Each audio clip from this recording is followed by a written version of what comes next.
The distress beacon lasted 11 seconds, then it stopped.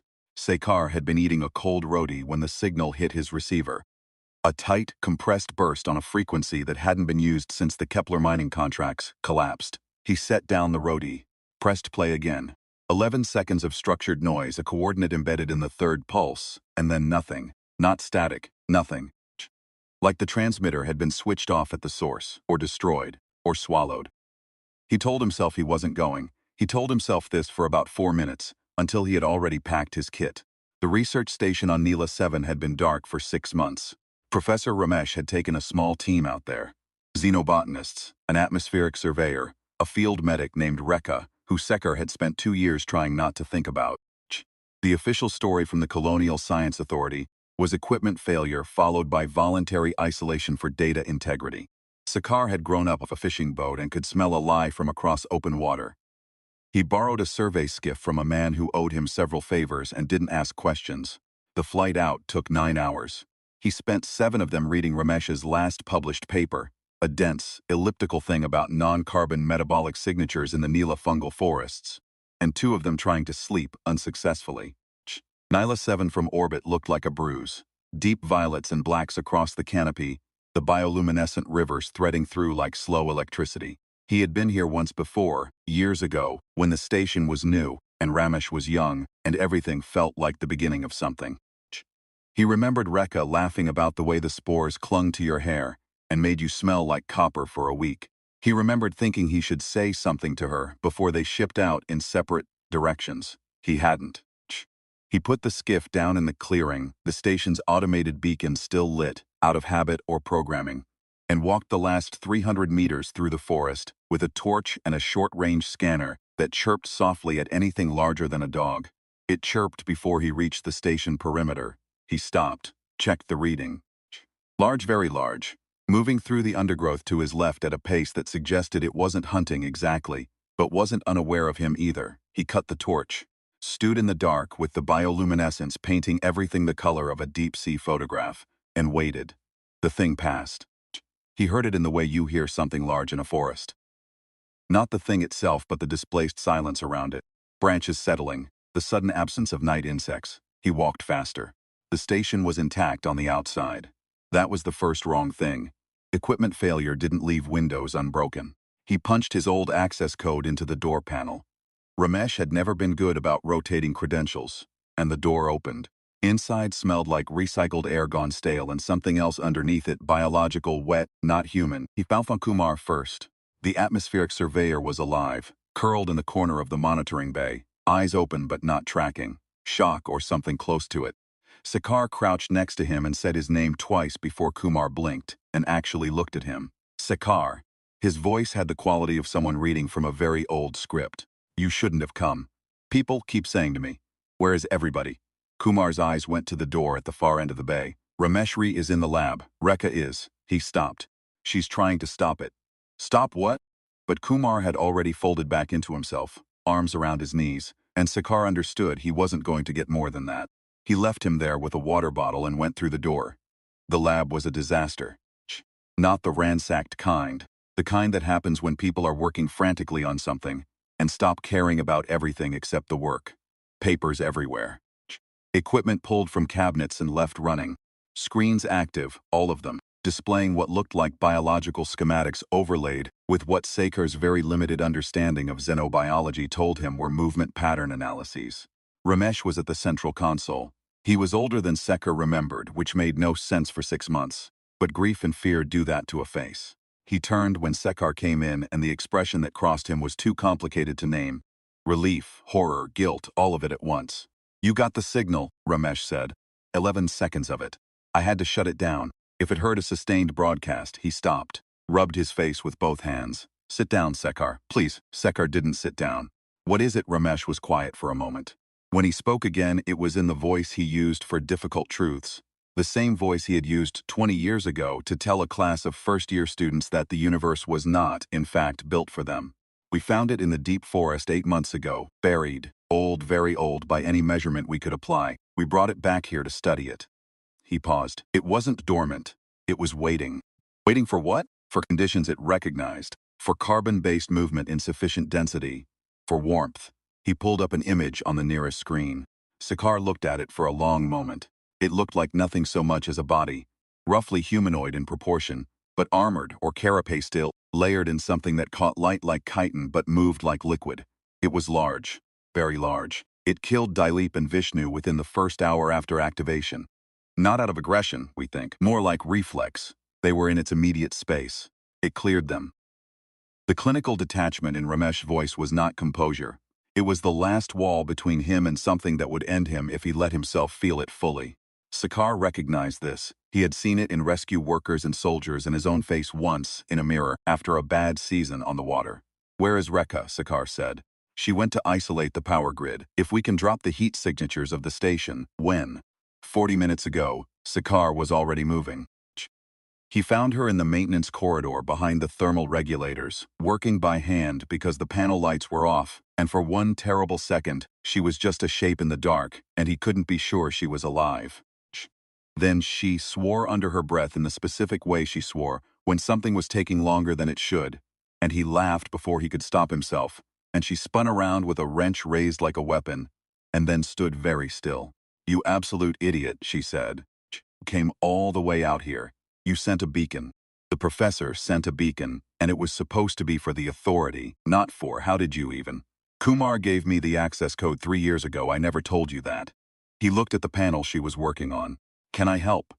She stared at him for another second, the wrench still half raised, and then she turned back to the panel. "Hold the torch. Don't move it." He held the torch. She worked. Somewhere above them, or below, it was hard to tell in the maintenance corridors. Something moved, something heavy. The floor resonated with it, a low frequency that Sakar felt in his back teeth. "It's not an animal," Rekha said, not looking up. Her hands didn't stop moving. "Ramesh explained it wrong, I think. Or maybe there's no right way to explain it. It's not alive in the way we're alive. It processes, it responds, it optimizes." She got a panel free and started on the next.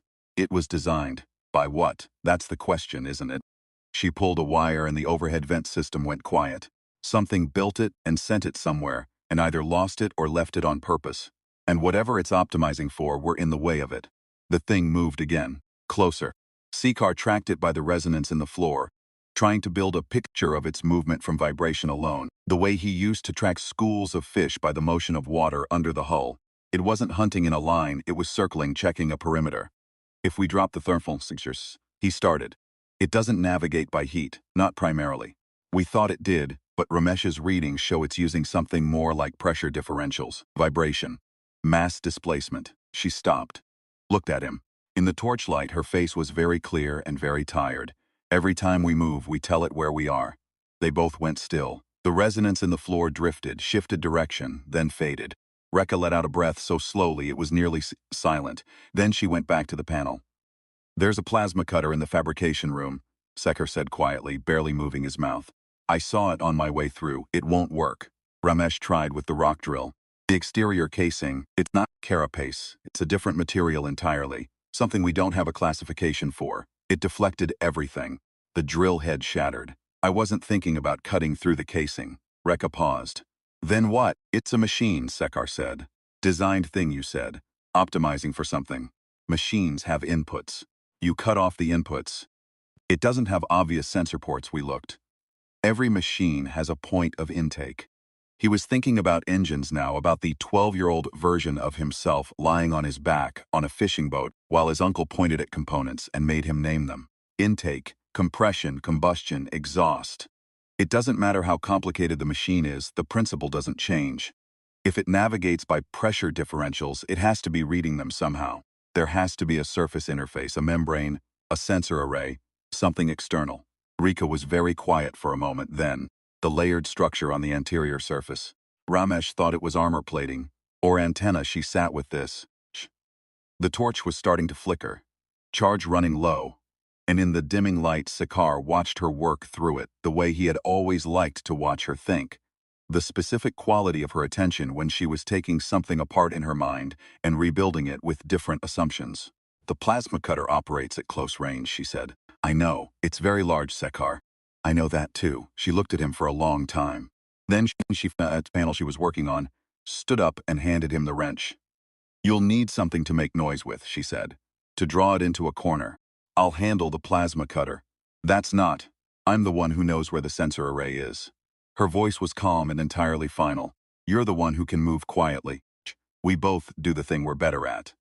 He started to argue and stopped, because she was right, and because there wasn't time, and because he recognized in her face the same expression he had seen in fishermen before a bad storm. Not fearlessness, exactly, but the decision to act in spite of fear, which is a different thing and harder. They went over the plan in whispers for 3 minutes. Then they moved. He drew it in the end with something embarrassingly simple. A length of pipe knocked against the metal wall of the storage bay in an irregular rhythm, mimicking the pressure differential of something moving in an enclosed space. He had done similar things as a child to herd fish into nets, disruption on one side, opening on the other. The creature, the machine, responded with terrible efficiency, orienting toward the sound with a speed that made his stomach drop, the floor shaking with its mass.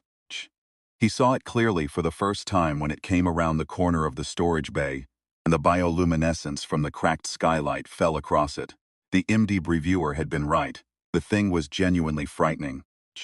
Not in the way a predator is frightening, but in the way a very large, very purposeful piece of machinery is frightening when you don't know its purpose.